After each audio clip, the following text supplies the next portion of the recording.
ಜಗಳಗಳು ಖಂಡಿತ ಆಗಿದೆ, ಇಲ್ಲ ಅಂತ ಹೇಳ್ತಿಲ್ಲ.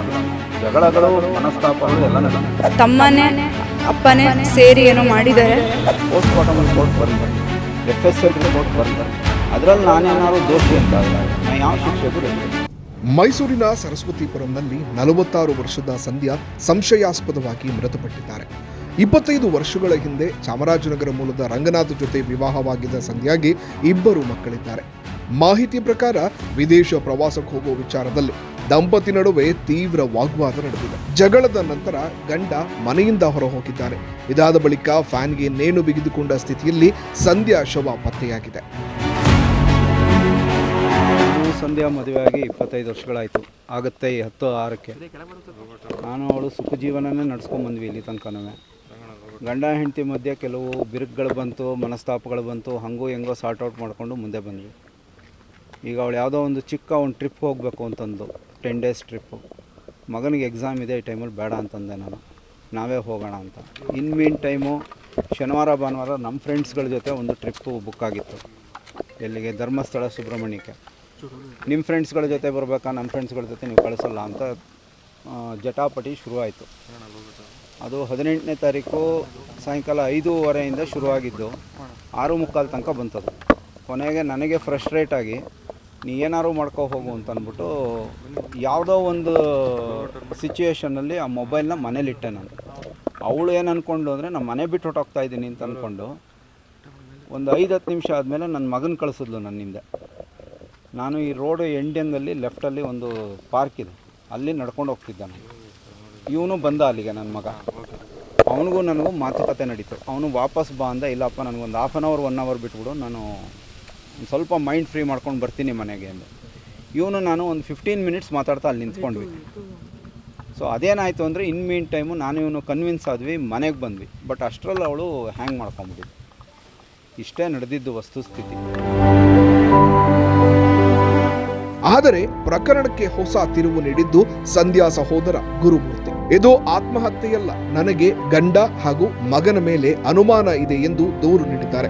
ಇದಕ್ಕೆ ಮತ್ತಷ್ಟು ಬೆಂಕಿ ಹಚ್ಚಿದಂತೆ ಸಂಧ್ಯಾ ಮಗಳು ಸೃಷ್ಟಿ ಗಂಭೀರ ಆರೋಪ ಮಾಡಿದ್ದು, ನನ್ನ ತಾಯಿಯ ಸಾವಿಗೆ ತಂದೆ ಹಾಗೂ ಸಹೋದರ ಕಾರಣ, ಹೆಚ್ಚಿನ ತನಿಖೆ ಮಾಡುವಂತೆ ಮನವಿ ಮಾಡಿದ್ದಾರೆ. ನನ್ನ ತಂದೆ ತಾಯಿಯನ್ನ ಅನುಮಾನದಿಂದ ನೋಡುತ್ತಿದ್ದರು, ದುಡ್ಡಿನ ವಿಚಾರಕ್ಕೆ ನಿರಂತರ ಜಗಳವಾಡುತ್ತಿದ್ದರೆಂದು ಆರೋಪಿಸಿದ್ದಾಳೆ.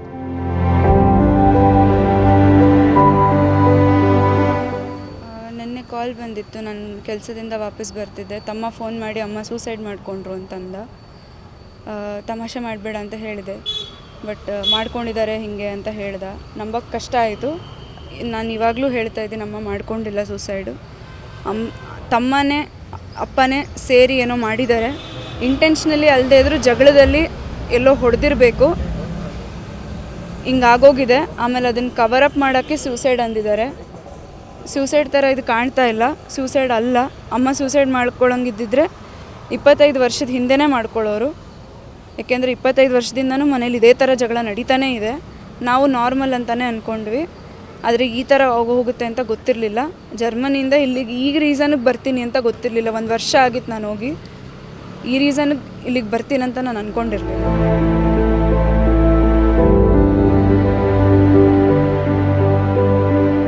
ಇನ್ನು ಮಗಳ ಆರೋಪವನ್ನ ಸಂಪೂರ್ಣ ತಳ್ಳಿ ಹಾಕಿರುವ ಸಂಧ್ಯಾ ಪತಿ ರಂಗನಾಥ್, ಪ್ರವಾಸ ವಿಚಾರದಲ್ಲಿ ಗಲಾಟೆ ನಡೆದಿದ್ದು ಸತ್ಯ. ಡೆನ್ಮಾರ್ಕ್ ಸೇರಿದಂತೆ ಹಲವು ದೇಶಗಳಿಗೆ ನಾನೇ ಕಳುಹಿಸಿದ್ದೇನೆ. ನನ್ನ ಆಸ್ತಿಯ 90% ಹೆಂಡತಿಯ ಹೆಸರಿಗೇ ಮಾಡಿದ್ದೇನೆ. ನಾನು ತಪ್ಪು ಮಾಡಿದ್ರೆ ಶಿಕ್ಷೆ ಅನುಭವಿಸುತ್ತೇನೆ ಎಂದು ಅಳಲು ತೋಡಿಕೊಂಡಿದ್ದಾರೆ. ಇವನು ಬಂದ ಅಲ್ಲಿಗೆ, ನನ್ನ ಮಗ. ಅವನಿಗೂ ನನಗೂ ಮಾತುಕತೆ ನಡೀತು. ಅವನು ವಾಪಸ್ ಬಾ ಅಂದ. ಇಲ್ಲಪ್ಪ, ನನಗೊಂದು 1/2 hour 1 hour ಬಿಟ್ಬಿಡು, ನಾನು ಸ್ವಲ್ಪ ಮೈಂಡ್ ಫ್ರೀ ಮಾಡ್ಕೊಂಡು ಬರ್ತೀನಿ ಮನೆಗೆ ಅಂದೆ. ಇವನು ನಾನು ಒಂದು 15 minutes ಮಾತಾಡ್ತಾ ಅಲ್ಲಿ ನಿಂತ್ಕೊಂಡ್ವಿ. ಸೊ ಅದೇನಾಯಿತು ಅಂದರೆ ಇನ್ ಮೀನ್ ಟೈಮು ನಾನು ಇವನು ಕನ್ವಿನ್ಸ್ ಆದ್ವಿ, ಮನೆಗೆ ಬಂದ್ವಿ. ಬಟ್ ಅಷ್ಟರಲ್ಲಿ ಅವಳು ಹ್ಯಾಂಗ್ ಮಾಡ್ಕೊಂಬಿಟ್ಟಿದ್ವಿ. ಇಷ್ಟೇ ನಡೆದಿದ್ದು ವಸ್ತುಸ್ಥಿತಿ.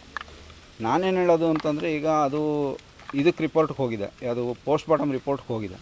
ಪೋಸ್ಟ್ ಮಾರ್ಟಮ್ ರಿಪೋರ್ಟ್ ಬರಲಿ, FSL ರಿಪೋರ್ಟ್ ಬರಲಿ. ಅದರಲ್ಲಿ ನಾನೇನಾದ್ರು ದೋಷಿ ಅಂತಾದರೆ ನಾನು ಯಾವ ಶಿಕ್ಷೆಗೂ ರೆಡಿ. ಕೊಲೆ ಮಾಡೋವಂಥ ವ್ಯಕ್ತಿ ನಾನಾಗಿದ್ದರೆ 24-25 ವರ್ಷ ತಡೀತಿರಲಿಲ್ಲ ನಾನು. ಜಗಳಗಳು ಖಂಡಿತ ಆಗಿದೆ, ಇಲ್ಲ ಅಂತ ಹೇಳ್ತಿಲ್ಲ ನಾನು. ಜಗಳಗಳು ಮನಸ್ತಾಪಗಳು ಎಲ್ಲ ನಡೆದಿತ್ತು, ಇಲ್ಲ ಅಂತ ಹೇಳೋದೇ ಇಲ್ಲ ನಾನು. ನಡೆದಿತ್ತು, ಕಾಂಪ್ರಮೈಸು ಆಗಿದ್ವಿ. ನಾನೇ ಹೋಗಿ ಬೆಂಗಳೂರಿಗೆ ಅವಳನ್ನ ವಾಪಸ್ಸು ಕರ್ಕೊಂಬಂದೆ. ಕ್ಷಮಾಪಣಾ ಪತ್ರನೂ ಬರೆದು ಕೊಟ್ಟಿದ್ದೆ. ಅದು ಮಾಮೂಲು ಸರ್, ಏನೋ ನಡೆದಿರುತ್ತಲ್ಲ ಸರ್. ಕಂಪ್ಲೇಂಟ್ ಏನೂ ಆಗಿಲ್ಲ ಸರ್. ಇದೇ ಫಸ್ಟ್ ಕಂಪ್ಲೇಂಟ್ ಆಗ್ತಿರೋದು. ಅವರು ಅವ್ರ ಮನೆಯವರು ಪ್ರವೋಕ್ ಮಾಡಿ ಅವಳ ಕೈಲಿ ಮಾಡಿಸ್ತಿದ್ದಾರೆ. ಈವನ್ ನನ್ನ ಮಗಳು ಏನಕ್ಕೆ ಹಿಂಗೆ ಆಡ್ತೀಯಾಳೆ ನನಗೂ ಗೊತ್ತಿಲ್ಲ. ಅವಳು ಜರ್ಮನಿಯಿಂದ ನಿನ್ನೆ ಬಂದಿದ್ದು. ಅವಳು ಫೆಬ್ರವರಿ 24, 2025ಗೆ ಜರ್ಮನಿಗೆ ಹೋಗಿದ್ದವಳು. 1 ಇಯರ್ ನಮ್ಮ ಜೊತೆ ಇರಲಿಲ್ಲ. ಇಲ್ಲಿ ಏನು ವಸ್ತುಸ್ಥಿತಿ ನಡೀತು, ಅವಳಿಗೆ ಏನಿದ್ರು ಅವ್ರ ಅಮ್ಮ ಏನು ಹೇಳ್ತಾಳೋ ಅಷ್ಟೇ ಗೊತ್ತೋ ಹೊರತು ಇಲ್ಲಿ ಏನು ನಡೀತು ಅಂತ ಅವಳಿಗೆ ಗೊತ್ತಿಲ್ಲ. ಅವಳು ಏನೇ ಹೇಳ್ಕೊಂಡ್ರು ಇಲ್ಲಿ ನಡೆದಿರೋದಂತೂ ನಡೆದಿದೆ. ಮಾವ ಮಾಡೋಕ್ಕೆ ಯಾರವನು? ಅವರು ನಮಗೆ ಒಂದು ಇದು ಅಂತ ಮಾಡಿಕೊಟ್ಟಾಗೋದ್ಮೇಲೆ ನನ್ನ ಹೆಂಡತಿ ಅದು. ಈವನ್ ನಾನು ಡಿಸೈಡ್ ಮಾಡ್ಬೇಕು ಅದನ್ನು. ಅವಳ ಮನೇಲಿದ್ದಿದ್ದು ಅವರು 22 ವರ್ಷ, ನನ್ನ ಮನೆ ಜೊತೆ ಇರೋದು 25 ವರ್ಷ. ಅಲ್ಲಿಗಿಂತ ಇಲ್ಲಿ ಜಾಸ್ತಿ ಇದ್ದಾಳೆ ನನ್ನ ಜೊತೆ. ಆಮೇಲೆ ಇದೆಲ್ಲ ಮಾಡಬೇಕಾಗಿದ್ರು ನನಗೆ 24 ವರ್ಷ ಕಾಯಬೇಕಾಗಿರಲಿಲ್ಲ. 10/6ಕ್ಕೆ ನಂದು 25ನೇ ವರ್ಷ ಇದ್ದಿದ್ದು. ಇಷ್ಟು ದಿನ ಬೇಕಾಗಿರಲಿಲ್ಲ ನನಗೆ. ಒಟ್ಟಾರೆ ಸತಿ ಪತಿಗಳಿಗೆ ಇಬ್ಬರು ಮಕ್ಕಳಿದ್ದ ಕುಟುಂಬದಲ್ಲಿ ಸಣ್ಣ ಬಿರುಕು ದೊಡ್ಡ ಅನಾಹುತಕ್ಕೆ ಕಾರಣವಾಗಿದೆ. ಇದೀಗ ಅದು ಒಂದು ಜೀವವೇ ಹೋಗಿದೆ. ಸಂಧ್ಯಾ ಸಾವು ಆತ್ಮಹತ್ಯೆ ಎಂದು ಪತಿ ಮಗ ವಾದಿಸುತ್ತಿದ್ದರೆ, ಮತ್ತೊಂದು ಕಡೆ ಕೊಲೆ ಎಂದು ಮಗಳು ಗಂಭೀರ ಆರೋಪ ಮಾಡಿದ್ದಾಳೆ.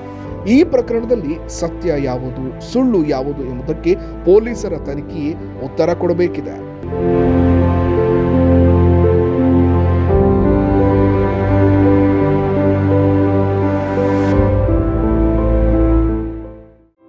ಪದವಿ ಮತ್ತು ಡಿಪ್ಲೊಮಾ ಮುಗಿಸಿದ ಯುವಜನರ ಪಾಲಿಗೆ ಯುವ ನಿಧಿ ಯೋಜನೆಯು ಬಲ ತುಂಬಿದೆ. ಈವರೆಗೆ ಸುಮಾರು 3,08,000ಕ್ಕೂ ಅಧಿಕ ಯುವಜನರಿಗೆ ಉದ್ಯೋಗದ ಕನಸಿಗೆ ನೀರೆರೆಯುತ್ತಿದೆ.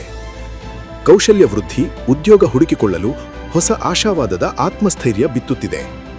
ನಾವು ನುಡಿದಂತೆ ನಡೆದಿದ್ದೇವೆ. ನಿಮ್ಮ ಪ್ರೀತಿ ವಿಶ್ವಾಸವನ್ನ ಉಳಿಸಿಕೊಂಡಿದ್ದೇವೆ. ಗ್ಯಾರಂಟಿ ಸರ್ಕಾರಕ್ಕೆ 1000 ದಿನಗಳು, ನನಸಾಗಿದೆ ಕೋಟಿ ಕನಸುಗಳು.